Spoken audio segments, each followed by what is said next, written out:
Here I have UMIDIGI A3, and today I'm going to show you how to enable power saving mode on this device. So first of all, you just have to go to the upper bar, and here at the upper bar you have this button battery saver. By tapping on it once you can switch this mode. By holding your finger on it you can also access some of its settings. For example, you can set it to turn on automatically at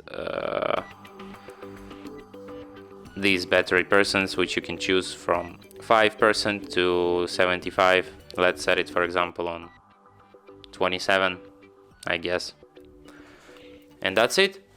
Thanks for watching. If you find this tutorial useful, don't forget to hit that like button and subscribe to our channel.